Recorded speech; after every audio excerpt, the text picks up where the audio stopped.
Hello everybody and welcome to What the Fact. I'm Katie and this is Erin and we're editors with PolitiFact, a nonpartisan fact-checking website dedicated to bringing you the truth in U.S. politics. We have our hands full fact-checking a number of claims on the campaign trail, including one from a relative newcomer in the Democratic presidential primary, Michael Bloomberg. Yeah, you didn't hear much about Bloomberg in Iowa or New Hampshire. And New Hampshire is not even actually on the ballot. Bloomberg is making a different strategy. He's trying to win on Super Tuesday. That's March 3rd, when actually 1/3 of all the delegates will be selected for the Democratic National Convention. Now, we saw something kind of like that in 2008. Rudy Giuliani ran for president as a Republican, kind of banked his hopes on Florida. Obviously, that did not turn out so well.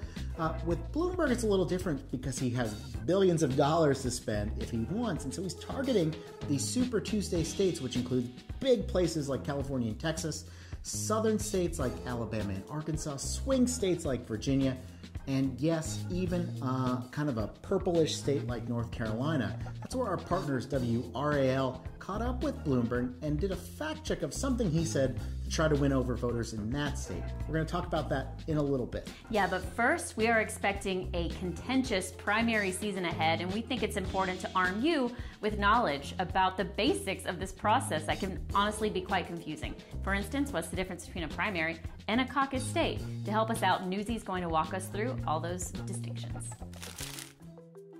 The 2020 primary election season is in full swing, but where you live impacts how you participate. The nomination process for presidential elections is left up to states and local party leaders, making the nationwide contest very complicated. In 2020, 4 states are holding caucuses.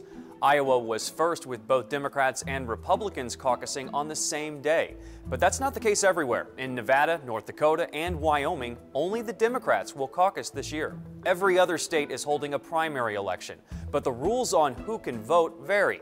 Open primaries allow anyone to vote, regardless of party affiliation. But people can only vote on the Democratic or Republican ballot, not both. Texas is the biggest state with an open primary. Closed primaries require voters to be registered with a political party. In closed primary states like New York and Florida, voters registered as independents or not registered with any party are effectively excluded from the primary election. Then there are states that fall in between. California uses what it calls a modified closed primary. Voters without a declared party preference can vote in the primary if the political party says that's okay. In Kansas, unaffiliated voters can participate in the Democratic or Republican primaries, but they have to register with that party on Election Day. The results of all the state primaries and caucuses ultimately culminate at the national conventions, where Democrats and Republicans officially select their nominee for president.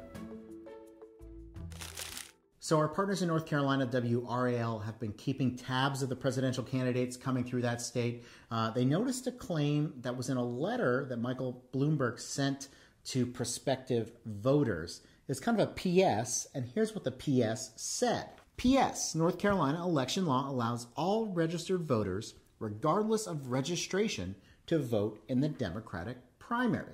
Well, that's obviously a big deal. So can anyone on Super Tuesday go into a North Carolina polling place and vote for a Democrat, presumably Mike Bloomberg?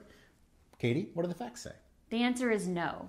North Carolina has a semi-closed primary. Now, you might not know what that means off the bat, so we're going to tell you. It means you cannot just vote in any primary you choose. Yeah. And now, if you are an unaffiliated voter, you can vote in another party that you choose as long as they have opened their primary. But if you belong to another party, say the Democratic Party, and you want to vote in a Republican primary, you cannot do that. Yeah, so basically semi-closed means that if you don't have an allegiance to a political party, there's a chance you can vote in any party primary, assuming they allow you to. That's different than an open primary. So like, for instance, in New Hampshire, people there could vote for whatever ballot they wanted to, Republican or Democrat. It's also different than a closed primary, like here we are in Florida, where only Democrats can cast ballots in the Democratic primary and Republicans can cast ballots in the Republican primary. All right, so we rated Bloomberg's claims false.